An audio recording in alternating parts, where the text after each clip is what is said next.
Hello दोस्तों, फिर से वेलकम है, फिर से स्वागत है आप सभी का हमारे इस यूट्यूब चैनल पर जिसका नाम है सीजी कंप्यूटर्स। आप देख रहे हैं रायपुर से। आज का जो टॉपिक है वो है हिस्ट्री ऑफ साउथ इंडियन। ठीक है, साउथ इंडियन का जो हम इतिहास देख रहे हैं हम। ठीक है, दक्षिण भारत के इतिहास की चर्चा कर रहे हैं। ठीक है, चलिए। तो जैसे कि आप जानते हैं, हम पिछले क्लास में भी हम यही बात किए थे कि दक्षिण भारत के इतिहास में इन राजवंशों की हम चर्चा करेंगे। पल्लव, चालुक्य, चालुक्य में वातापी के चालुक्य, वातापी के स्थान पर रहने वाले को वातापी के चालुक्य, वेंगी के चालुक्य, कल्याणी के चालुक्य, राजपूत, चोर, चेर और पांड्य। ठीक है, ये सब बातें हम कर चुके हैं। बात आगे बढ़ चुकी है। हम देख रहे थे पल्लव वंश, और पल्लव वंश का आज थर्ड बोल सकते हैं। कितना पार्ट है? आज तीसरा भाग है। ठीक है, पिछले दो क्लास में हमने क्या देखे? एक तो परिचय हम देख रहे हैं। ठीक है, उत्पत्ति देखे थे। फिर जानकारी के स्रोत के बारे में हमने बात की थी कि आखिर पल्लव वंश की जानकारी हमें कहाँ कहाँ से प्राप्त होती है। फिर वहीं पर पिछली क्लास में प्रमुख शासकों के बारे में हम बात की थी, जहां पर सबसे प्रमुख शासकों में से चार ऐसे शासक हैं जिनके बारे में चर्चा की थे। श्री विष्णु, महेंद्र वर्मन फर्स्ट, नरसिंह वर्मन फर्स्ट और नरसिंह वर्मन सेकेंड। ठीक है, पिछले क्लास में देख रहे थे पल्लव चालू संघर्ष। ठीक है, पल्लव चालू के संघर्ष की हम बातें कर रहे थे पिछले क्लास में।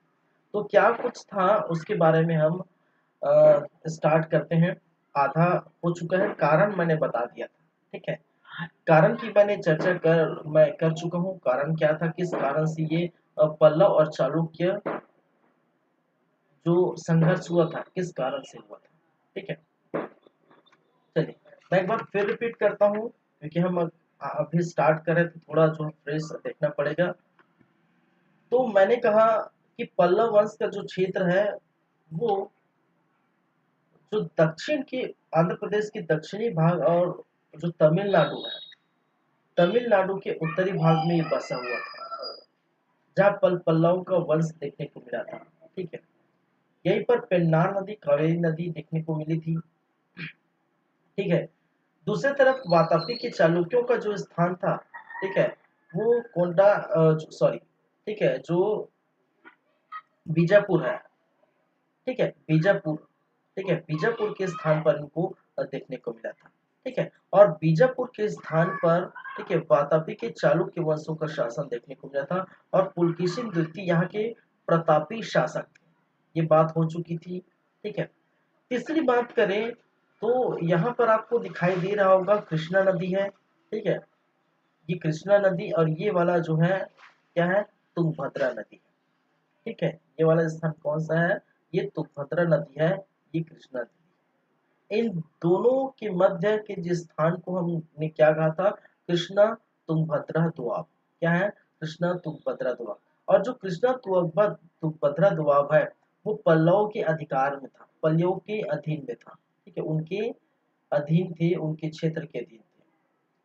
तो दोआब किसको कहा जाता है? हमने बात की थी कि दो नदियों के बीच के स्थान, ठीक है, तो वो दोआब कहते हैं। ठीक है, और ये कृष्णा तुंगभद्रा दोआब जो है वो उपजाऊ क्षेत्र था, बहुत ज्यादा उपजाऊ क्षेत्र था, उपजाऊ भूमि था। तो जाहिर सी बात है, उपजाऊ भूमि के लिए उपजाऊ क्षेत्र किसी नहीं पसंद। अगर उस समय कृषि हो रही थी, ठीक, इनकम का जो है स्रोत का, ठीक है, आय का, इनकम का, ठीक है, एक बहुत बड़ा साधन अगर था तो वो कृषि था। तो अगर ऐसी स्थिति में जहां पर उपजाऊ जमीन है, उपजाऊ क्षेत्र है, तो उसको हथियाना कोई नहीं चाहेगा। ठीक है, तो इस प्रकार से इसी को प्राप्त करने के लिए कहा जाता है कि पुलकेशिन द्वितीय जहाँ की यहाँ के वातापी के चालुक्य के प्रतापी शासक हैं, इन्होंने क्या किया था?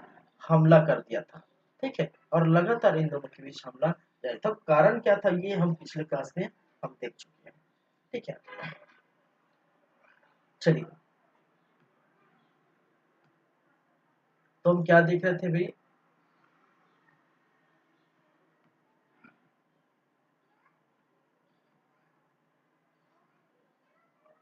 पल्लव चालुक्य संघर्ष। ठीक है, और इस पल्लव चालुक्य संघर्ष की क्या क्या बातें हैं वो हम बात करेंगे। पल्लव चालुक्य संघर्ष में, ठीक है, इनके संघर्ष का कारण जो मैंने बताया था, संघर्ष का कारण, ठीक है, संघर्ष का कारण है कृष्णा जो दोआब है, ठीक है, कृष्णा तुंग भद्रा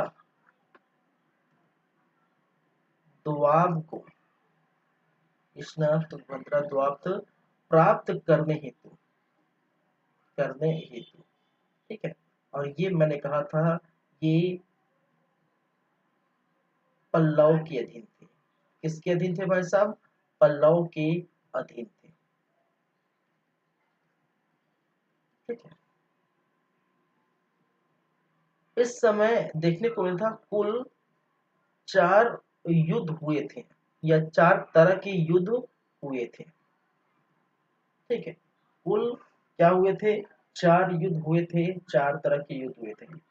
यहाँ पर कुछ चालुक्यों के शासक के बारे में अगर बात करें, चालुक्यों के शासक नजर आते हैं, कुछ पल्लव के शासक नजर आते हैं। ठीक है, पल्लव के कौन कौन से शासक इस युद्ध में शामिल होते हैं? चालुक्य के कौन कौन से शासक इस युद्ध में होते हैं? तो पुलकेशिन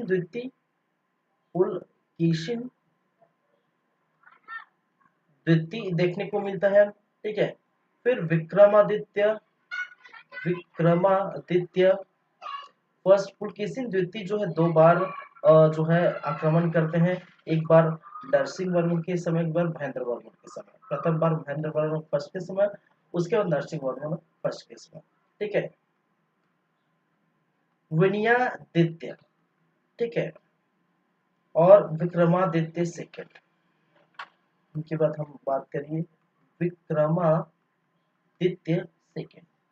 ये 4 ऐसे थे जो क्या थे, इस समय चालुक्यों की, ठीक है, के साथ युद्ध में ये शामिल हुए थे, लड़े थे। ठीक है, यहाँ पर महेंद्र वर्मन फर्स्ट,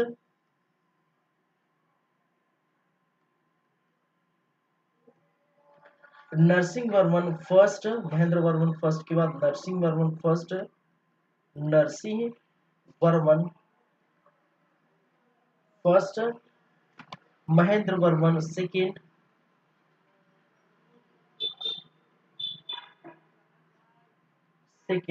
परमेश्वर वर्मन, कीर्ति वर्मन। एक और नाम आता है कीर्ति वर्मन। ठीक है, ये सभी जो शासक थे वो पल्लव की तरफ से लड़े थे। ठीक है, और इस तरफ जो के शासक थे वो किसके तरफ लड़े थे? चालुक्य की तरफ। ठीक है, तो बातें करेंगे एक एक करके।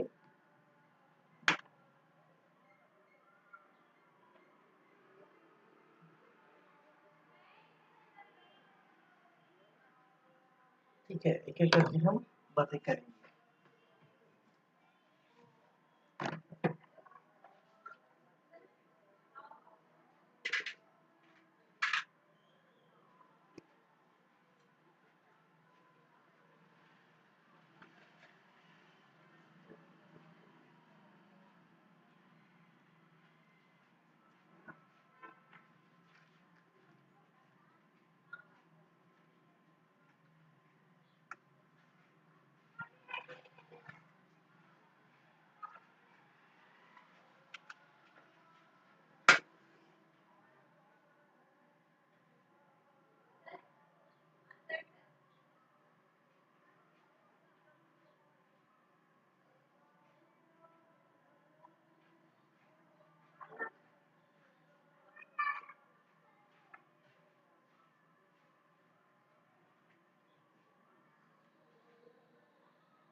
चलिए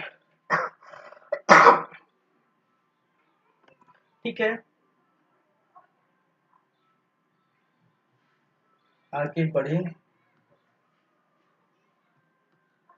तो सबसे हम बात करेंगे, सबसे फर्स्ट प्रथम पल्लव चालुक्य संघर्ष। प्रथम पल्लव चालुक्य संघर्ष। ठीक है, प्रथम पल्लव चालुक्य संघर्ष की हम बात करें।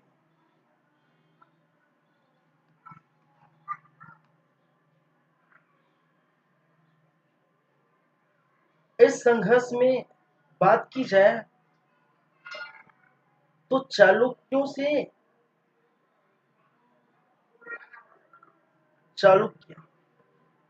जो चालुक्य वंश के जो शासक थे, ठीक है, चालुक्य वंश या चालुक्य शासक, मैं सीधा लिख देता हूँ, और चालुक्य शासक, वो चालुक्य शासक इस समय पुलकेशिन द्वितीय थे। पुलकेशिन द्वितीय, ठीक है, क्या है, पुलकेशिन द्वितीय। वहीं पर हम बात करें कि पल्लवों की, तो पल्लव शासक कौन रहेंगे भाई साहब, पल्लव शासक, और पल्लव शासक थे किसके समय, मैंने कहा था स्टार्ट हुआ था महेंद्र वर्मन, ठीक है, किसके समय, महेंद्र वर्मन फर्स्ट के समय, ठीक है। दोनों के बीच युद्ध हुआ था, और इस युद्ध में जो विजेता है, ठीक है, वो विजयी हुए थे या विजेता बने थे, कौन, पुलकेशिन द्वितीय, ठीक है। अब देखिए पुलकेशिन द्वितीय क्या कर लेते हैं, ठीक है, ये जो क्षेत्र है, ये वो वाला जो क्षेत्र है जो इनके अधीन थे, ठीक है, इस अधीन क्षेत्र को ये क्या कर लेते हैं, जीत लेते हैं, ठीक है। पुलकेशिन द्वितीय द्वारा प्रथम बार इस क्षेत्र को क्या किया, जीता गया, ठीक है। पुलकेशिन द्वितीय, ठीक है, द्वारा क्या किया, जीत लिया, ठीक है। अब भाई साहब ठीक है, जीत लिया, कोई बात नहीं, कोई दिक्कत नहीं, ठीक है, लेकिन इन्होंने क्या किया, जीत कर अपना एक क्षेत्र घोषित कर दिया, ठीक है। जीता, सही बात है, चलो कोई दिक्कत नहीं है, ठीक है। इन्होंने क्या किया, विजयी जो राज्य है, विजयी क्षेत्र है, ठीक है, कृष्णा दोआब के विजयी क्षेत्र को पुलकेशिन द्वितीय ने, ठीक है, लिख लेता हूं, समझेगा, पुलकेशिन द्वितीय ने कृष्णा दोआब और कृष्णा तुंगभद्रा दोआब क्षेत्र को जीत कर, भाई साहब जीत कर क्या किया उन्होंने, जीत कर अपना एक जो है क्षेत्र जो है स्थापित कर लिया, जीत कर उस क्षेत्र का नाम, उस क्षेत्र का नाम, क्षेत्र का जो नाम रख दिया, ठीक है, उस क्षेत्र का नाम पूर्वी चालुक्य रख दिया, लो भाई साहब, ठीक है, उस क्षेत्र का नाम क्या रख दिया, पूर्वी चालुक्य रख दिया। और इस इसी पूर्वी चालुक्य पर जहां पर पल्लव का पहले हक था, पल्लव का अधीन था, यहीं पर भाई साहब को, ठीक है, एक अधिकारी जो है इसके देख रेख में एक अधिकारी नियुक्त कर दिया, एक देख रेख में, ठीक है, देख रेख हेतु क्या किया, एक अधिकारी नियुक्त किया, ठीक है, क्या किया, अधिकारी। और कहा जाता है विष्णु वर्धन नामक एक अधिकारी को इसी पूर्वी चालुक्य, जिसको वो जीता था, पुलकेशिन द्वितीय ने जीता था, ठीक है, इसी को जीत लिया, और जीतने के बाद इसका जो नाम रख दिया, ठीक है, तुमने मेरा नाम रखा, ऐसा टाइप का, ठीक है, तो नाम रख दिया क्या है, इसको पूर्वी चालुक्य रख दिया भाई साहब, पूर्वी चालुक्य, ठीक है, समझ रहे हैं ना, क्या रख दिया, पूर्वी चालुक्य नाम रख दिया ऐसे क्षेत्र को जीत कर। ये किसने किया, किसके समय किया, ठीक है, तो किसने किया, पुलकेशिन द्वितीय ने किया, ठीक है, विजय पुलकेशिन द्वितीय ने किया, विजेता थे, विजयी थे, और महेंद्र फर्स्ट जो है, महेंद्र वर्मन फर्स्ट पराजित हो जाते हैं भाई साहब, ठीक है। चलिए, ये बात हो गई खत्म, ठीक है। अब देखिए, जब होता क्या है, जब किसी चीज पर आप सफलता प्राप्त कर लेते हैं, ठीक है, हम बात करेंगे सेकंड की, द्वितीय, द्वितीय या सेकंड पल्लव चालुक्य संघर्ष, पल्लव चालुक्य संघर्ष, ठीक है। और द्वितीय जो पल्लव चालुक्य संघर्ष जो हुआ था, उसमें भी जो शासक थे, चालुक्य शासक, उसमें भी जो चालुक्य शासक थे, चालुक्य शासक, उसमें भी आपको नजर आएंगे पुलकेशिन द्वितीय, पुलकेशिन द्वितीय, ठीक है। चलिए, तो हम कहाँ थे, मैंने कहा ना, जब आप किसी चीज को, ठीक है, दिल से चाहते हैं, ठीक है, जब आप किसी चीज को पूरी तरह से चाहते हैं तो आपकी जो है उससे सभी ख्वाहिशें पूरी हो जाती हैं, ठीक है, पूरी कायनात जो है आपकी ख्वाहिशों को पूरा करने में लग जाती है। ऐसे ही हाल रहा था पुलकेशिन द्वितीय का, ठीक है। पुलकेशिन द्वितीय भाई साहब फूले नहीं समा रहे थे, ठीक है, क्योंकि जो पल्लव के अधीन जो क्षेत्र थे, कृष्णा द्वाब और कृष्णा तुंगभद्रा द्वाब, इस क्षेत्र को वो जीत ले रहे थे, जीतने के बाद फूले नहीं समा रहे थे, उनका नाम भी परिवर्तन कर दिया, उनका नाम पूर्वी चालुक्य रख दिया, और एक व्यक्ति विष्णुवर्धन को अधिकारी बनाकर रख दिया कि भाई साहब तुम क्या जो है देख रेख करना, कोई पल्लव आ गया तो उसको मार के भगा देना, ठीक है, इस प्रकार, ठीक है। अब देखिए, इनके मन में ख्याल आता है कि क्यों ना हम क्या करें, या मैं क्या करूं, या पुलकिसिन जो द्वितीय क्या करें, कि ये जो क्षेत्र मैंने जीता, चलो ठीक है, ठीक है, अगर मैं क्या करता हूं कि डायरेक्ट पल्लव के स्थान को मैं हड़प लेता हूं, या पल्लव को मैं पराजित कर देता हूं, ठीक है। जब पल्लव को डायरेक्ट पराजित कर देता हूं तो पल्लव क्या है, पराजित हो जाएंगे, तो ये स्थान तो अपना बन ही गया, ये भी बना गए, तो यहाँ तक जितने भी ये स्थान होगा, ये खुद का हो जाएगा भाई साहब, पल्लव को जीत लिए, ये स्थान जीत लिए, इसके बाद ये जो स्थान रहेगा, ये लगभग इतना क्षेत्र क्या हो जाएगा, किसका हो जाएगा, चालुक्यों का हो जाएगा, ऐसा मानना है किसका, पुलकेशिन द्वितीय का, ठीक है। इसी कारण से उन्होंने क्या किया था, इसी कारण से द्वितीय बार, दूसरी बार फिर से हमला किया, जब शासन व्यवस्था पर दूसरी बार कौन थे, ठीक है, इस समय दूसरी बार शासन पल्लव की जो है, पल्लव का जो शासक, पल्लव शासक कौन थे, और जो समय पल्लव शासक थे, नरसिंह वर्मन, नरसिंह नरसिंह वर्मन, नरसिंह वर्मन फर्स्ट, ठीक है। नरसिंह वर्मन ने भी दिमाग लगाया भाई साहब, ठीक है, नरसिंह वर्मन ने भी दिमाग लगाया, ठीक है, नरसिंह वर्मन ने ये दिमाग लगाया कि क्यों ना, देखिए ये पल्लव है, ठीक है, इनके नजदीक जाएंगे, ठीक है, तो यहीं पर क्या है, आपको देखने को मिलेगा श्रीलंका, ठीक है, क्या है, नजदीक इधर ही है, ठीक है, तो भाई अगर पड़ोसी देश है, पड़ोसी जो है देश है, आसपास लगा हुआ है, तो प्यार मोहब्बत का जो संबंध, मित्रता बना के रखिए, कभी भी काम आता है, ठीक है, कभी भी क्या होता है, काम आता है, प्यार मोहब्बत का संबंध बना के रखिए, ठीक है, कभी भी जो है काम आता है, चाहे आपके आपके घर की खुद पड़ोसी हो, चाहे कोई पड़ोसी देश हो या पड़ोसी राज्य, ठीक है, सबसे प्यार मोहब्बत से जो है रखिए भाई, संबंध बनाइए, ठीक है। चलिए, और यही काम आया, यही काम जो है कर गया, ठीक है।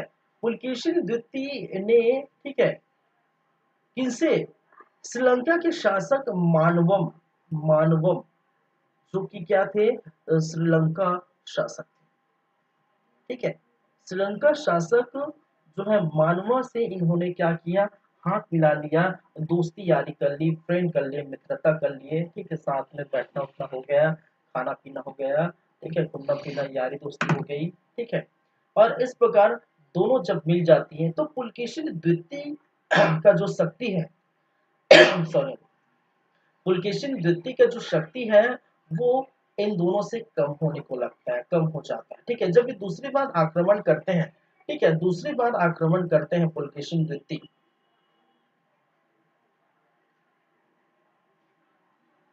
ठीक है, पुलकेशिन द्वितीय का पल्लव पर डायरेक्ट आक्रमण, क्या है, डायरेक्ट आक्रमण, ठीक है। और इसमें मैंने कहा इस समय पुलकेशिन द्वितीय अब हो जाते हैं क्या, पराजित, ठीक है। पहले में पुलकेशिन द्वितीय विजय थे, ठीक है, दूसरे में पराजित होते हैं। जब डायरेक्ट ये पल्लव पर डायरेक्ट आक्रमण करते हैं, ठीक है, तो इस समय आपको देखने को मिलता है कि नरसिंहवर्मन फर्स्ट और मानवर्मन दोनों ने मिलकर पुलकेशिन को पराजित कर दिया। आक्रमण करने पर ठीक है, नरसिंह वर्मन फर्स्ट ने, ठीक है, पुलकेशिन को हरा दिया, पुलकेशिन द्वितीय को पराजित कर दिया, द्वितीय को क्या किया, ऐसा पराजित कर दिया, पराजित कर दिया। और इतना ही नहीं भाई, पराजित कर दिया, पराजित के बाद, ठीक है, ठीक है, और इन्होंने एवं इन्होंने किन्होंने इन्होंने, ठीक है, इन्होंने नरसिंह वर्मन फर्स्ट ने, ठीक है,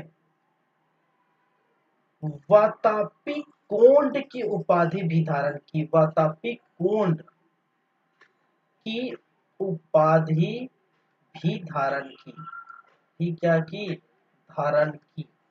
और वातापी कोंड की धारण, उपाधि की धारण इसलिए की उन्होंने, ठीक है, वातापी नरेश को हराया था, क्योंकि वातापी नरेश पुलकेशिन द्वितीय को हराने के उपलक्ष्य में, वातापी नरेश पुलकेशिन द्वितीय को,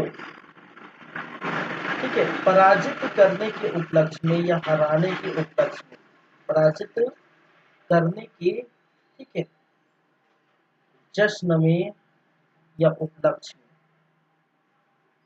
या पराजित करने के कारण, ठीक है, मैं इस तरफ लिख देता हूँ, वातापी नरेश पुलकेशिन द्वितीय को पराजित करने के कारण, ठीक है, उन्होंने क्या उपाधि धारण की थी भाई साहब,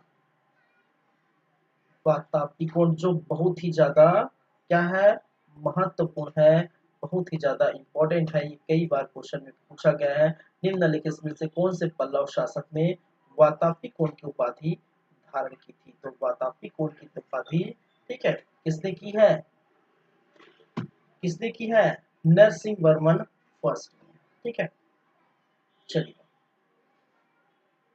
चलिए, तो भाई साहब इस समय हो जाते हैं पराजित, और इसके पहले हो गए थे ये क्या, विजयी, ठीक है। तो ये चीजें क्या करें, याद रखिए, ठीक है।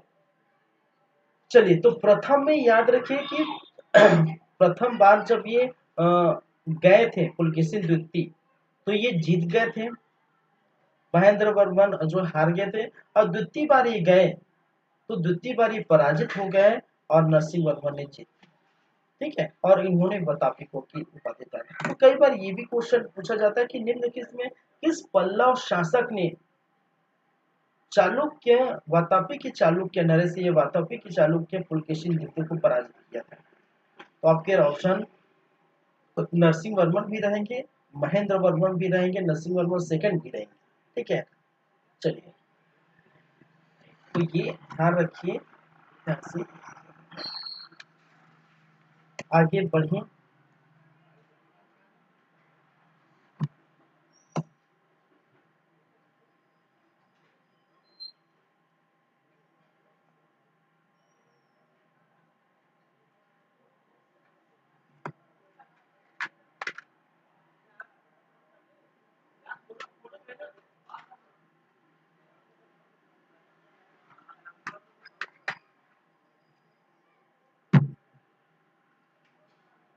चलिए आगे बढ़े आगे। तीसरा,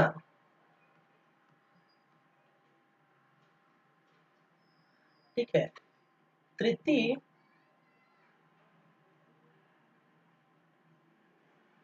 पल्लव चालुक्य संघर्ष। ठीक है, तृतीय पल्लव चालुक्य संघर्ष। तीसरा नंबर पे तृतीय पल्लव चालुक्य संघर्ष। ठीक है, यहाँ पर आपको देखने को मिलेगा, अब जो चालुक्य शासक है, ठीक है, ये चेंज हो गया है। कितना रहेंगे भाई वैसे भाई, ये चालुक्य शासक कौन हो जाते हैं इस समय? जो चालुक्य शासक है वो हो जाते हैं विक्रम विक्रमादित्य, क्या है, फर्स्ट। ठीक है, और विक्रमादित्य फर्स्ट ने, ठीक है, अपने साथ रख लिया, ठीक है, गंग वंश के शासक गंग फर्स्ट को। और कहा जाता है गंग वंश के शासक गंग फर्स्ट इस विक्रमादित्य के क्या लगते हैं भाई? मामा लगते हैं, मामा और भांजा। ठीक है, मामा लगते हैं, जैसे बाहुबली में लिखे थे ना, कटप्पा मामा, वैसे लगता। ठीक है, चलिए वहीं पर हम बात करें कि पल्लव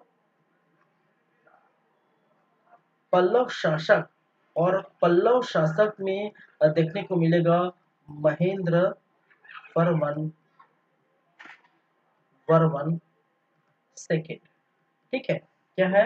महेंद्र वर्मन सेकेंड। तो बस यहाँ पर इतना ही याद रखिए कि दोनों की सेना मिल गई थी, और दोनों की सेना मिलने के बाद ये हो गए थे, पल्लव हो गए थे विजयी। इस बार फिर से पल्लव हो गए थे विजयी, या विजय हो गए थे। और जाहिर सी बात है, ये विजय होंगे तो ये पराजित होंगे। एक पक्ष विजयी तो दूसरा पक्ष पराजित होगा ही, जाहिर सी बात है। ठीक है, चलिए इतना ही याद रखिए। ठीक है, चौथी बार भी ये भीगे थे। ठीक है, इसमें चतुर्थ पल्लव चालुक्य संघर्ष के नाम से ये जाना जाता है। चालुक्य संघर्ष के नाम से ये जाना जाता है। चौथी बार ये भी भिड़े थे, और चौथी बार में फिर से कहानी, ठीक है, उलट लेती है। ठीक है, और चालुक्य शासक जो है, चालुक्य शासक जो हो जाते हैं वो विक्रमादित्य ही रहते हैं। ठीक है, विक्रमादित्य। ठीक है, और विक्रमादित्य फर्स्ट प्लस इन्होंने पांड्य को भी अपने साथ मिला लेता है। पांड्य तो आप देखते हैं, ठीक है, पांड्य कहाँ है? इस स्थान पर पांड्य है। यहाँ पर आपका क्या रहेगा? चेर है। ठीक है, ये आपका चालुक्य है, ये चेर है, और इस तरफ आपको पांड्य है। ठीक है, तो ये पांड्यों को भी अपने तरफ क्या कर लेते हैं? मिला लेते हैं। ठीक है, क्या कर लेते हैं? पांड्यों को अपनी तरफ मिला लेते हैं, और पांड्यों को मिलाकर, ठीक है, इतनी जो विशाल सेना है, ठीक है, पांड्यों को मिलाकर इन्होंने, ठीक है, ये भी क्या करते हैं? ये विजय प्राप्त कर लेते हैं, फिर से ये विजेता बन जाते हैं। ठीक है, क्या हो जाते हैं? विजयी हो जाते हैं, विजेता बन जाते हैं। मैं यहाँ लिखूंगा पल्लव के शासक कौन थे। ठीक है, इसको थोड़ा अच्छे से लिख देता हूँ सब।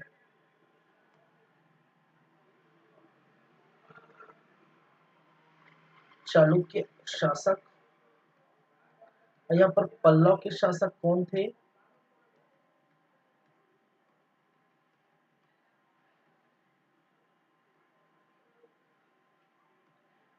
चलिए, परमेश्वर परमेश्वर और परमेश्वर यहाँ पर हो जाते हैं, क्या हो जाते हैं? पराजित।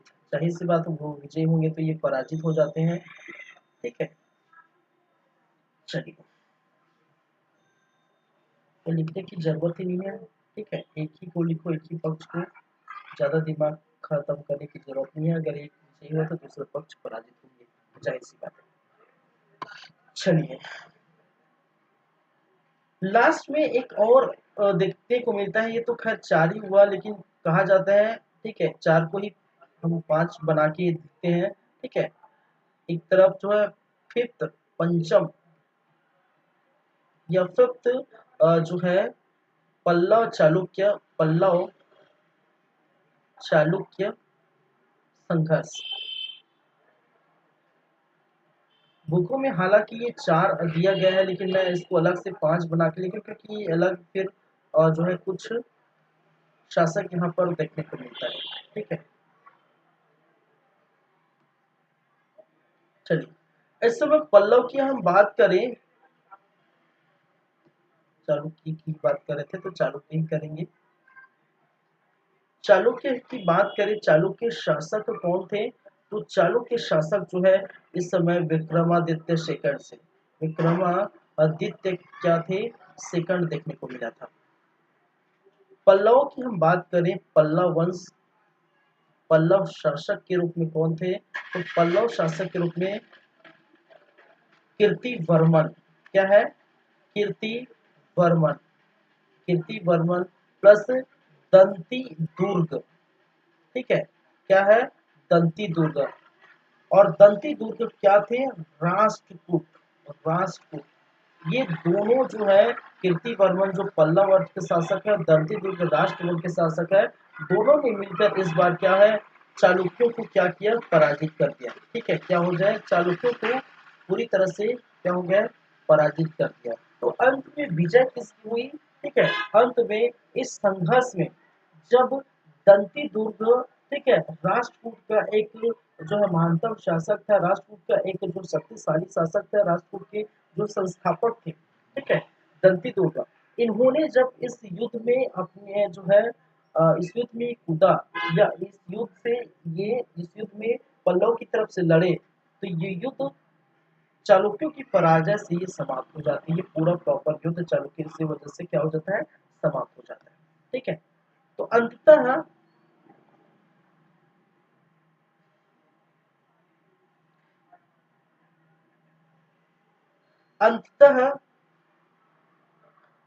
चालुक्य, अंततः पल्लव चालुक्य युद्ध, ठीक है,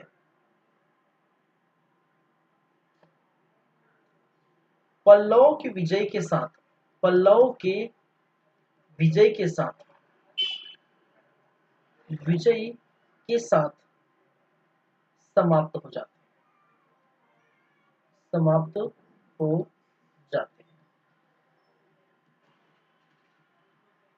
ठीक है, चलिए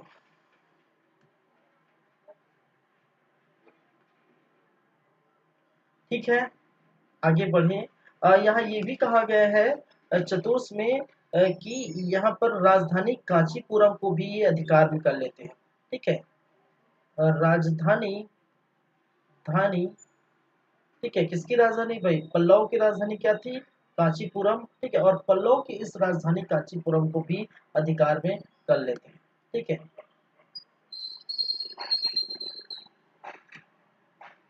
तो राजधानी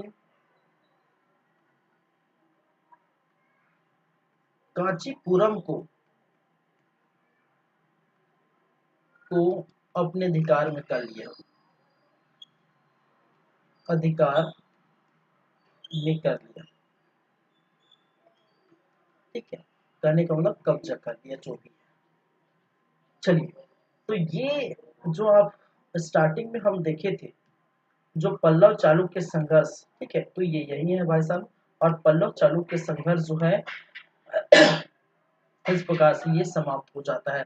तो कुल मिलाकर हम देखें तो कृष्णा तो भाद्रा जो दोआब है उन्हीं के लिए ये लड़ मर रहे थे, और अंतिम में जो पल्लव का स्थान था वो उन्हीं को ही प्राप्त हुआ, उन्हीं को ही मिला, उन्हीं को देखने। ठीक है, क्लियर है बातें। ठीक है, आगे बढ़े, आगे की कहानी देखें।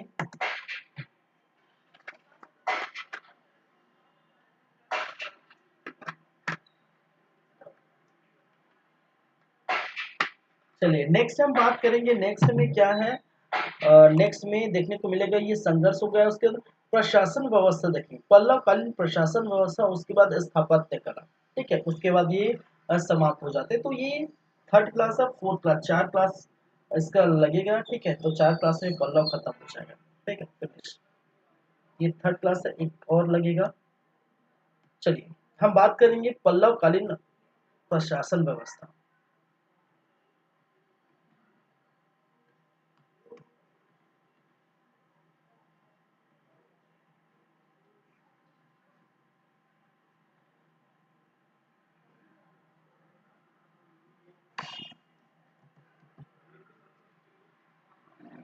पल्लव कालीन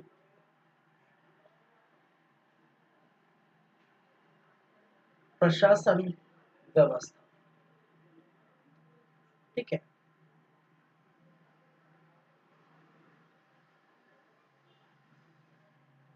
चलिए पल्लवकालीन प्रशासन व्यवस्था में, ठीक है, अगर इसकी हम बात करें तो ये प्रशासन कुछ भागों में देखने को मिलती है, ठीक है। कुछ भागों में देखने को मिलती है। एक, ठीक है, एक होता है उनका केंद्रीय प्रशासन, जैसे कि आप देख पा रहे हैं, देखते हैं पिछले मौर्य काल में देखे थे, गुप्त काल में देखे थे, ठीक है। केंद्रीय प्रशासन व्यवस्था, केंद्र में जो बैठेगा उसको केंद्रीय प्रशासन व्यवस्था के नाम से जानते हैं। यहाँ पर जो राजा बैठा करते हैं। वहीं पर बात करें तो प्रांतीय प्रशासन व्यवस्था, ठीक है, क्या है, प्रांतीय प्रशासन व्यवस्था। प्रांतीय प्रशासन की बात करें, ठीक है। फिर विषय या जिला प्रशासन, विषय या फिर जिसको कहा जाता है जिला प्रशासन, ठीक है। विषय या जिला प्रशासन, ठीक है। फिर तहसील या ग्राम प्रशासन एक और होता है हायरार्की में, तहसील, ठीक है। तहसील या जिसको कहा जाता है, ठीक है, हमसे और तहसील ही लिख लेते हैं, ठीक है। तहसील और प्रशासन, तहसील प्रशासन के बाद देखेंगे ग्राम प्रशासन, ठीक है, क्या है, ग्राम प्रशासन, ठीक है। तो इस प्रकार की प्रशासन व्यवस्था देखने को मिलती है, इस प्रकार की चीजें देखने को मिलती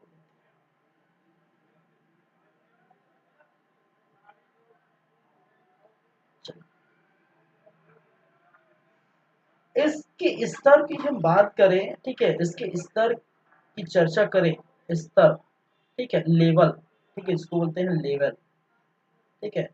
इसके लेवल या इसके स्तर की चर्चा करें तो ऊपर तो केंद्र होगा, जाहिर सी बात है, ठीक है, क्या होगा, केंद्र होगा। और केंद्र में बैठेगा भाई साहब राजा साहब, ठीक है। केंद्र के नीचे क्या होंगे, प्रांत होंगे, क्या होंगे, प्रांत। और प्रांत को राष्ट्र कहा गया है, यहाँ पर क्या कहा गया है, राष्ट्र के नाम से जाना गया है, ठीक है। उसके बाद प्रांत के बाद जिला, और जिला को विषय के नाम से जाना गया है, जैसे कि मैं स्टार्टिंग में बताया हूँ, ठीक है। और जिला के बाद तहसील, तहसील, और तहसील जो ग्राम समूह के नाम से जाना जाता है, ग्राम समूह, ठीक है। और तहसील के बाद जो है वो बैठेंगे, क्या है, ग्राम, ठीक है। एक क्या है, एक स्तर है, एक हायरार्की है, ठीक है। एक स्तर है, एक हायरार्की है, जहां पर केंद्र होगा, केंद्र के नीचे आपका प्रांत बैठेगा, ठीक है। जैसे हमारा जो है भारत देश है, ठीक है। भारत देश के नीचे जो है अलग अलग जो है क्या है उसमें बटे हुए हैं राज्यों में, फिर अलग अलग राज्य जो है, फिर से हम देखेंगे छत्तीसगढ़ की बात करेंगे तो संभागों में बटा हुआ है। संभागों की बात करें तो फिर अलग अलग संभागों से जिला में बटा हुआ है, फिर तहसील, फिर विकास खंड, फिर ग्राम, इस प्रकार से ये हायरार्की देखने को मिलती है। तो उसी प्रकार के जो सॉरी स्तर यहाँ पर देखने को मिल रहा है। तो केंद्र का जो प्रमुख होता है, ठीक है, केंद्र का जो प्रमुख होता है वो क्या होता है, वो राजा होता है। केंद्र में कौन बैठेगा, राजा बैठेगा।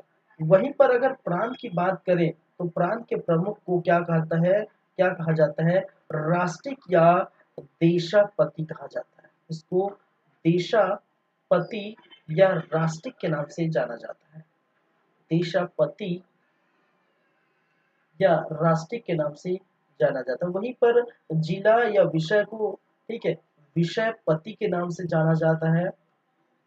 वहीं पर तहसील को कोट्टम के नाम से जाना, तहसील की जो, ठीक है, क्या है भाई साहब, तहसील के जो प्रमुख है, ये हम किसकी बात कर रहे हैं, सभी प्रमुखों की चर्चा कर रहे हैं।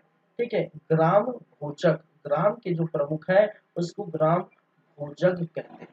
ठीक है, और याद रखिए ये सारी बातें, ये सारी चीजें क्या है, ठीक है, ये इनके प्रमुख की बात कर रहे हैं। ठीक है, ये इनके क्या है, प्रमुख है।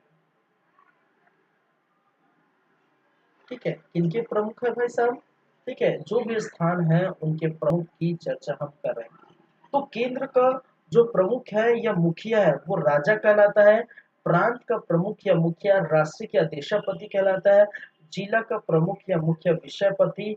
तहसील का जो है प्रमुख या मुखिया कोट्टम। और ग्राम का प्रमुख या मुखिया जिसको बोलते हैं ग्राम भोजक। ठीक है, तो इस प्रकार के स्तर की चर्चा, ठीक है, देखने को मिली थी। इस प्रकार के स्तर हम देखे थे। ठीक है, चलिए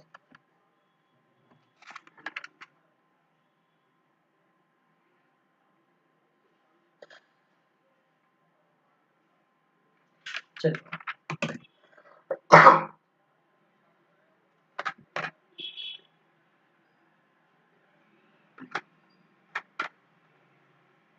हम स्टार्ट करेंगे, बात करेंगे केंद्रीय प्रशासन की व्यवस्था की। ठीक है, सबसे पहले हम बात करेंगे केंद्रीय प्रशासन व्यवस्था।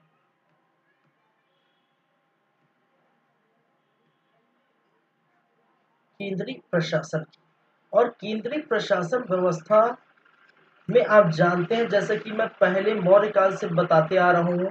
ठीक है, मौर्य काल में देखे थे, गुप्त काल में देखे थे। ठीक है, इस केंद्रीय प्रशासन व्यवस्था के दो प्रमुख जो है बोल सकते हैं अंग होते हैं। ठीक है, दो प्रमुख अंग होते हैं किसी भी केंद्रीय प्रशासन व्यवस्था के।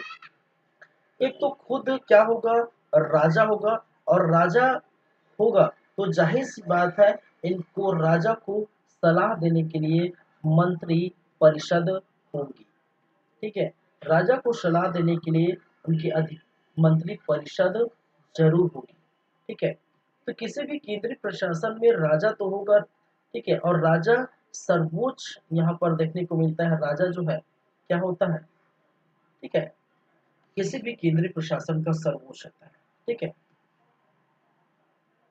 प्रशासन का, प्रशासन व्यवस्था का राजा क्या होता है, सर्वोच्च होता है। ये बात आप जानते हैं।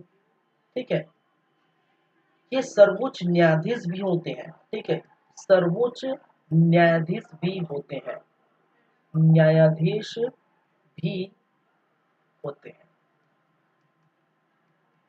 चलिए, राजाओं के द्वारा कई प्रकार की उपाधि धारण की जाती है। ठीक है, और की गई थी, जैसे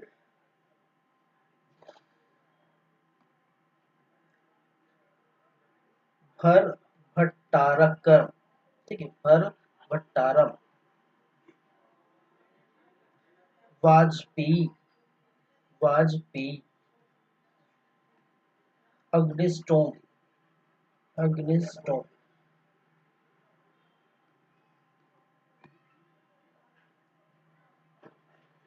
अश्वमेधाचार्य, अश्वमेधाचार्य। चलिए, वहीं पर मंत्री परिषद की बात करें तो इनका कार्य होता है, भाई साहब को का कार्य होता है, इन सबका ग्रुप ऑफ मिनिस्टर्स का कार्य होता है कि राजा को उनके कार्यों पर सलाह देना, और राजा को उनके उनके ठीक है, कार्यों पर, उनके, राजा को उनके किस पर भाई साहब, कार्यों पर। ठीक है, कार्यों पर क्या करना है, सलाह देना, सलाह एवं सहायता प्रदान करना या देना इनका कर्तव्य रहता है। ठीक है, पल्लव प्रशासन में मंत्री परिषद को एक नाम से जाना जाता है। ठीक है, जैसे कि हम मौर्य काल में देखे थे। ठीक है, मंत्री परिषद को किस नाम से जाना जाता है, आप कमेंट करके बताइए। ठीक है, मौर्य काल आप पढ़े होंगे तो मंत्री परिषद को किस नाम से जाना जाता है, आप कमेंट करके बताइए। ठीक है, राजा को उनके कार्यों पर सलाह देने के लिए एक मंत्री रहता है। ठीक है, एक मंत्री परिषद रहता है। ठीक है, और पल्लव प्रशासन में मंत्री परिषद को, ठीक है, किस नाम से जाना जाता है? रहस्य दिग्दास। रहस्य दिग्दास, दिग्दास। ठीक है, और रहस्य दिग्दास पल्लव प्रशासन में मंत्री परिषद को कहते हैं।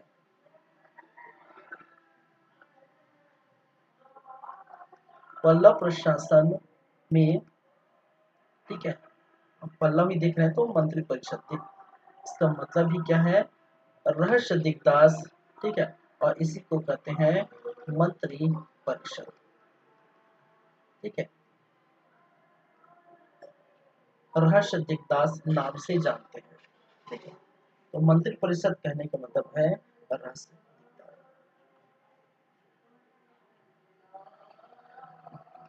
समझ गए मेरी बातें? ठीक है, तो ज्यादा मौर्य काल गुप्त काल की तरह इनका जो प्रशासन व्यवस्था ज्यादा कुछ खास नहीं है। ठीक है, थोड़ा ही है। ठीक है, और जो है थोड़ा ही है, देख सकते हैं, देखेंगे। ठीक है, चलिए,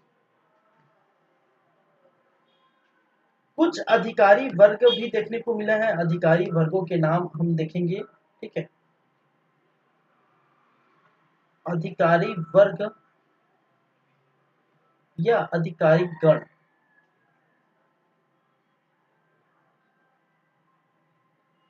कुछ अधिकारी वर्ग या कुछ अधिकारी गण के बारे में हम बात करेंगे। ठीक है, जैसे कि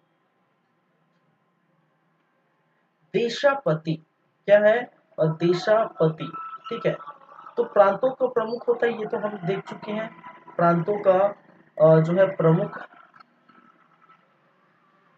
ठीक है, विषयपति जिले का प्रमुख। ठीक है, इसको लिखने की जरूरत नहीं है। ठीक है, चलिए, जो जो नहीं लिखे हैं उसकी चर्चा कर लेते हैं।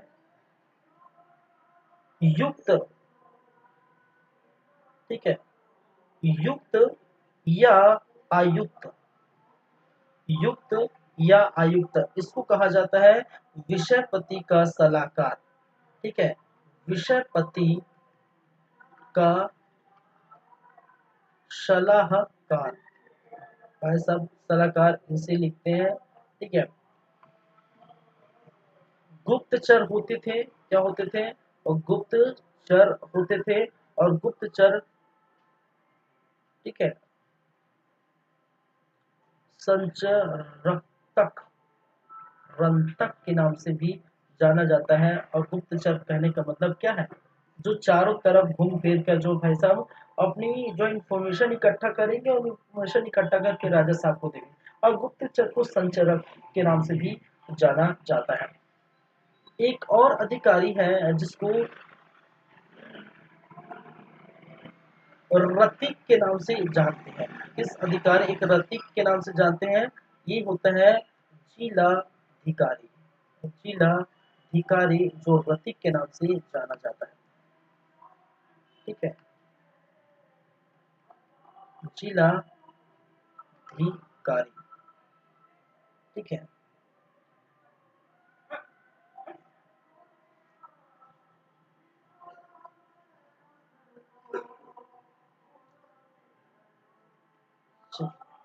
एक और है जिसको हम कहते हैं मंडपी। मंडपी, और मंडपी जो है वो राजकीय कर एकत्रित करने वाला अधिकारी। ठीक है, राजकीय कर एकत्रित करने वाला अधिकारी, एकत्रित करने वाला अधिकारी। ठीक है, इसको हम क्या कहते हैं? मंडपी।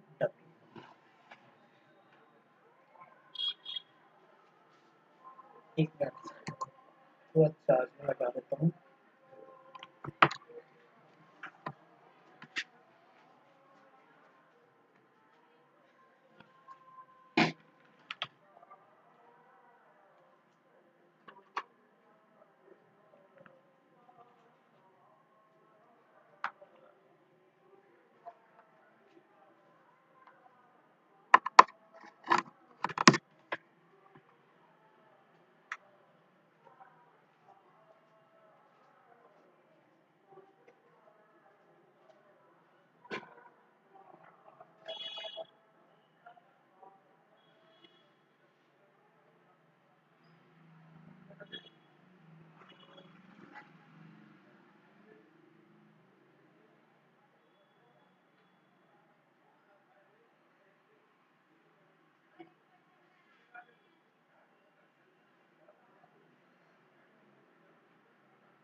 चलिए आगे बढ़े, आगे की कहानी हम बात करें।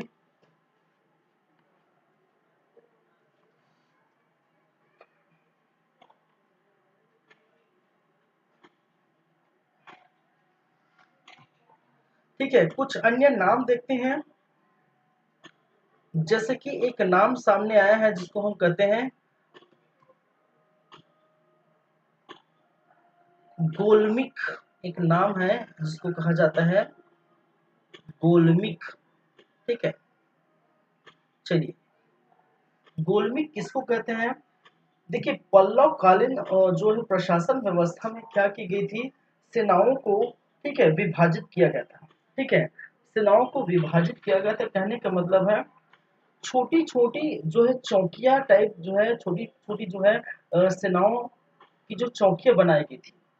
ठीक है, जहाँ पर कुछ सेना इस चौकी में रहेंगे, कुछ सेना इस चौकी में रहेगी। ठीक है, कुछ सेना उस चौकी में रहेगी। तो छोटे छोटे जो चौकियां बनाई गई थी किसके लिए, सेनाओं के लिए। ठीक है, तो उसी चौकियों को हम क्या कहते हैं, गोलमी कहा जाता है। ठीक है, तो क्या है, सेनाओं की छोटी छोटी चौकियां ठीक है गोलमी कहलाती है। डायरेक्ट है सेनाओं ठीक है की छोटी छोटी चौकियां ठीक है, चौकियां क्या कहलाती है,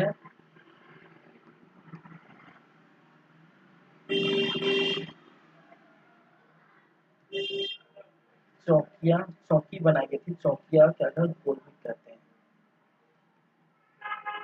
गोलमिक है।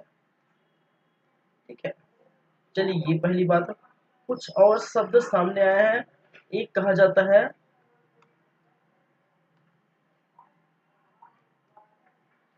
तौथिर्क।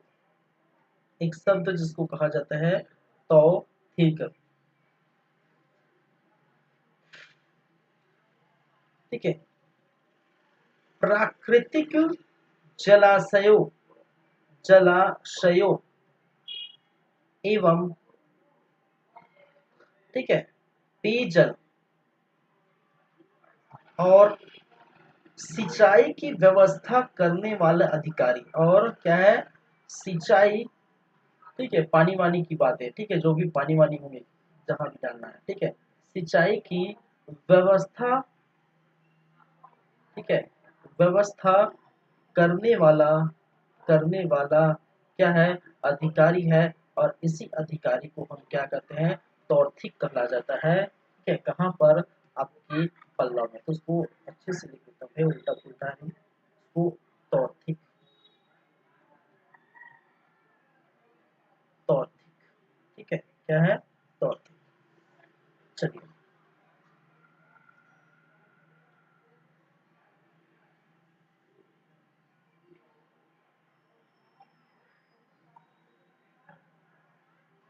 चलिए एक और नाम सामने आता है जिसको बोलते हैं सभा एवं ठीक है उरार। ये संस्था क्या है, एक प्रकार की ऐसी संस्था है। ठीक है, ऐसी संस्था है जो ग्राम भोजक को उसकी कार्यों में सहायता देता है। ठीक है, ऐसी संस्था, एक प्रकार की ऐसी संस्था, एक प्रकार की ऐसी संस्था जो ग्राम भोजक, ग्राम भोजक। और ग्राम भोजक कौन होते हैं भाई साहब, कौन होते हैं ग्राम भोजक, हमने देखे थे। ग्राम भोजक जो ग्राम का मुखिया होता है। ठीक है, ग्राम भोजक जो ग्राम का मुखिया होता है। ठीक है, उन्हीं को सहायता प्रदान करने के लिए ठीक है, ग्राम भोजक को सहायता देने के लिए, सहायता प्रदान करने के लिए, प्रदान करने हेतु बनाई गई ऐसी संस्था जो ग्राम भोजक को सहायता प्रदान करती है। ठीक है,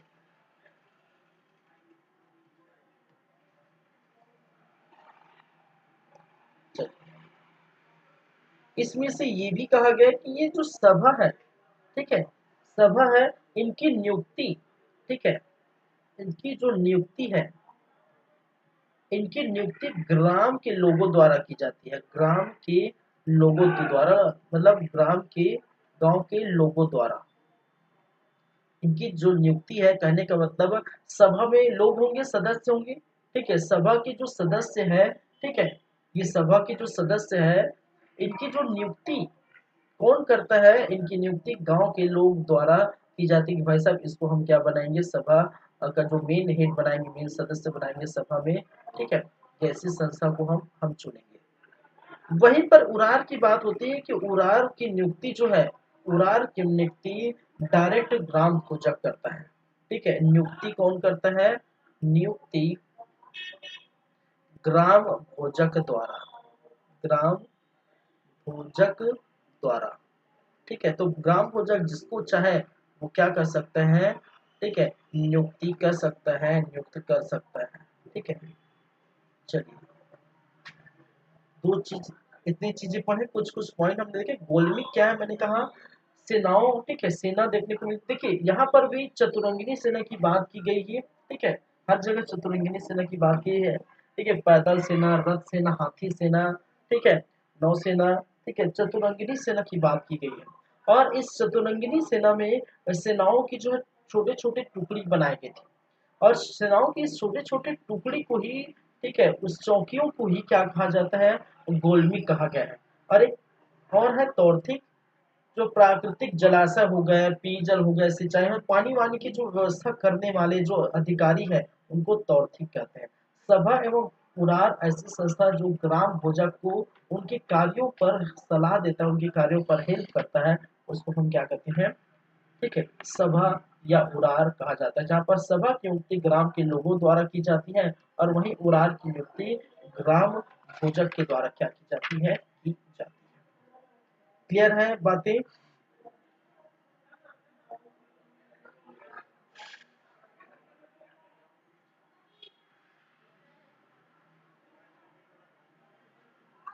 चलिए, तो मैंने कहा था स्टार्टिंग में कि ज्यादा कुछ खास नहीं है यहाँ पर प्रशासन व्यवस्था, ठीक है, क्योंकि इस समय साहित्य का, मंदिर मस्जिद निर्माण से साहित्य का जो है चीजें देखने को मिली थी, ठीक है। तो प्रशासन व्यवस्था में ज्यादा कुछ गहराई नहीं है, ठीक है।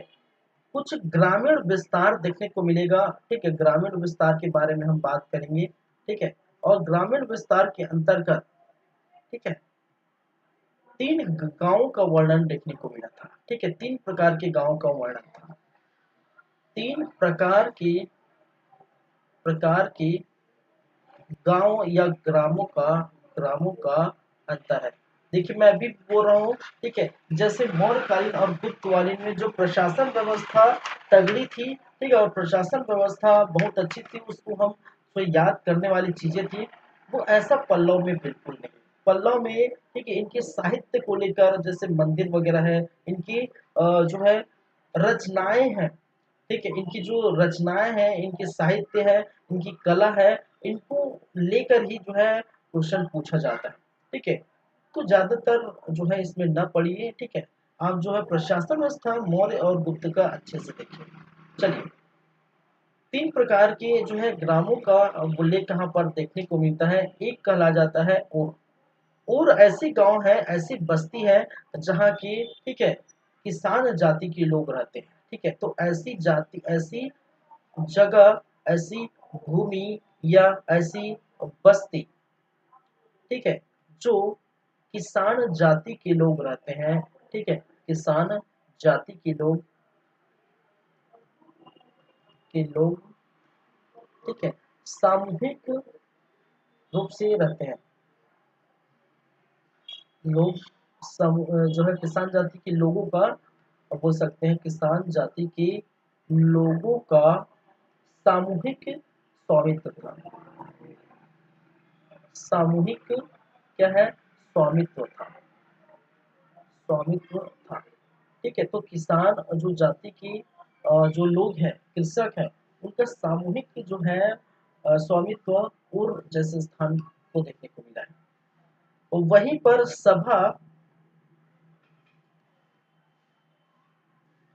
ऐसे गांव, ठीक है, ये अलग सभा है ना, संस्था वाला सभा नहीं है, ठीक है, ये गांव के नाम है। ठीक है, तो ऐसे गांव या ऐसे ग्राम जो ब्राह्मणों को क्या की जाती है, ठीक है, दिए जाते हैं, जो ब्राह्मणों को क्या किए जाते हैं, दिए जाते हैं। ऐसी गांव या ऐसे स्थान जो ब्राह्मणों को जो है दिए जाते हैं, ठीक है, और ये दान में दिए जाते हैं। ठीक है, और ऐसे में, ठीक है, ऐसे स्थानों पर ब्राह्मणों का स्वामित्व रहता है, ब्राह्मणों का, ठीक है, स्वामित्व रहता है। ठीक है, दान में इसको क्या किए जाते हैं, दिए जाते हैं। एक है, एक और, नगरम, नगरम, ठीक है, हल्का गांव से थोड़ा बाहर निकलेंगे तो वो नगरम है। तो ऐसा गांव, ठीक है, ऐसा गांव या ऐसा गांव या ग्राम जहां व्यापारियों और क्या है, व्यापारियों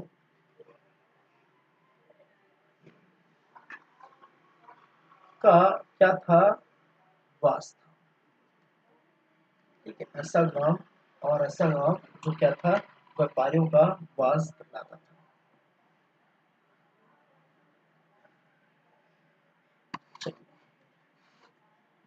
ऐसे ग्राम में ग्राम सभा की बैठक भी देखने को मिलती है। ठीक है, ऐसे ग्राम में, ठीक है, कहा देखने को मिला है, ग्राम सभा की बैठक, ग्राम सभा की बैठक।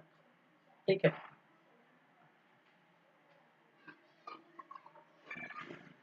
ग्राम सभा की बैठक देखने को मिली है, और ग्राम सभा की जो बैठक है वो देखने को मिला है। कहा जाता है कि एक बड़े वृक्ष, ठीक है, एक बड़े वृक्ष के नीचे, ठीक है, एक बड़े वृक्ष के नीचे ग्राम सभा की क्या होती है, बैठक देखने को मिली है।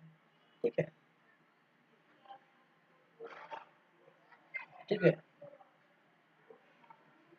बैठक बड़े वृक्ष के नीचे, बड़े वृक्ष के नीचे होती थी। ठीक है, स्थान, और ऐसे जो बैठक होते हैं, ऐसे स्थान को मंडप के नाम से जाना जाता है। ऐसे स्थान जहां पर जो बैठक होते हैं, ठीक, ऐसे वृक्ष के नीचे जो बैठक होते हैं, वैसे स्थान को मंडप के नाम से जानते हैं, और जिनका नेतृत्व करता, ठीक है, जिनका या फिर ग्राम सभा का नेतृत्व करता, या नेतृत्व किसने का, ग्राम के या मुकुट करता है, वहां का जो है ग्राम के एक, ठीक है, या फिर उस मुकुट, मुटक, सॉरी, मुटक, मुटक या ग्राम के नाम से एक व्यक्ति को जाना जाता है जो इसका नेतृत्व करता है। ठीक है, चलिए यहीं पर हम देख लेते हैं कर या टैक्स के बारे में। ठीक है, कर या टैक्स कितनी दी जाती थी इस समय,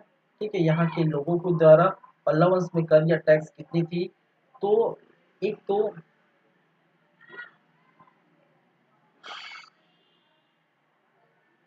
चलिए,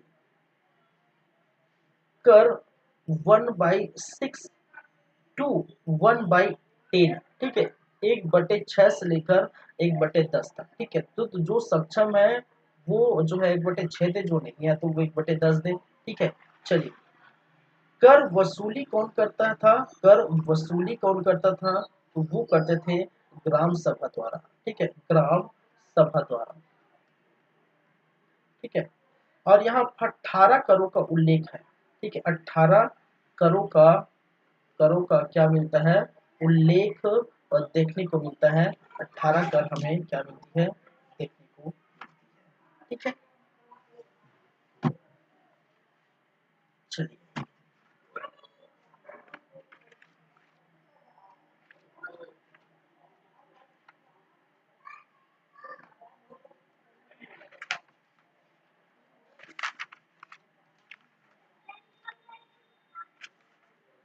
आगे बढ़े। ठीक है, चलिए आगे बढ़ते हैं, और आगे की बातें हम जो है,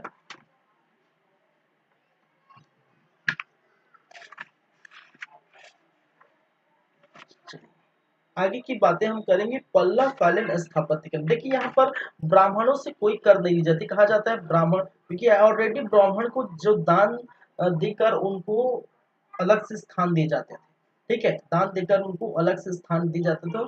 यहाँ पर कहा जाता है ब्राह्मणों को ब्राह्मणों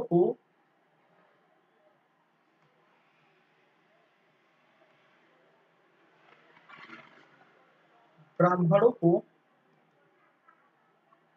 या ब्राह्मणों से कोई कर नहीं दी जाती थी, ब्राह्मणों से कोई कर नहीं ली जाती थी,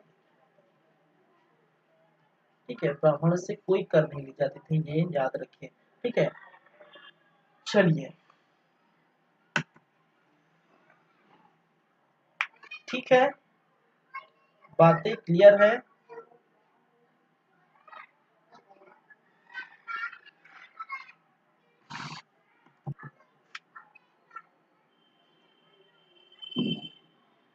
ठीक है, तो आज हमारा थर्ड पार्ट है, थर्ड भाग है, ठीक है, देख रहे हैं। नेक्स्ट हम बात करेंगे यहाँ पर जो बच गए हैं, ठीक है, पल्लव के बारे में। पल्लव कालीन स्थापत्य कला, ठीक है, पल्लव कालीन स्थापत्य कला में जो है द्रविड़ शैली के अंतर्गत देखिए जितने भी आप मंदिर देखेंगे आपको दक्षिण के जो मंदिर है वो द्रविड़ शैली से बना होते हैं लगभग। क्या है द्रविड़ शैली, ठीक है, हम देखेंगे क्या है बेसर शैली, हम देखेंगे, ठीक है, ये सब क्या है हम बात करेंगे अलग से, ठीक है, अलग से हम उसका जो है मंदिर निर्माण की जो शैली है, ठीक है, ये सब हम बातें करेंगे अलग से, ठीक है। फिलहाल द्रविड़ शैली की जो विकसित शैलियां हैं, जैसे महेंद्र वर्मन शैली, महामल्ल शैली, राजसी शैली, अपराजित शैली, ऐसी शैली के बारे में हम बात करेंगे, ठीक है। तो लास्ट जो है वो यही बच जाता है स्थापत्य कला वाली जो है बातें, ठीक है। चलिए, ज्यादा कुछ नहीं है, तो आधे घंटे का वो क्लास होगा, आधे घंटा 40 मिनट का वो क्लास होगा, और उसके बाद हम जो देखेंगे वो कुछ कोई भी हो सकता है, ठीक है। उसके बाद हम देख सकते हैं राष्ट्रकूट, सॉरी, उसके बाद हम चालुक्य देखेंगे, क्योंकि इसके बाद जो है मेन मिला जुला क्या है, चालुक्य है। तो चालुक्य देखेंगे, चालुक्य के बाद जो है राष्ट्रकूट देखेंगे, राष्ट्रकूट के बाद चोल देखेंगे, चोल के बाद चेर, चेर के बाद पांड्य, ठीक है, इस प्रकार से लगातार चलता रहेगा, ठीक है। तो हमारा क्लास हमेशा इस प्रकार से लगातार चलता रहेगा, और जिस यूट्यूब चैनल पर चलता है, जिस यूट्यूब चैनल पर आते हैं वो आप जानते हैं, ठीक है, सीजी कंप्रेस नाम से। और इसी सीजी कंप्रेस यूट्यूब जो है चैनल को आप लाइक करिए, सब्सक्राइब करिए, कमेंट करिए, शेयर करिए, ठीक है। तो इस प्रकार हम डेली आपसे मिलते रहेंगे, लेकिन तब तक के लिए इजाज़त दीजिए, तब तक के लिए हम चलते हैं, ठीक है। नेक्स्ट टाइम जो है अब बातें करेंगे वो नेक्स्ट स्थापत्य कला की बातें करेंगे, ठीक है। चलिए, thank you guys, thank you class, मिलते हैं नेक्स्ट टाइम।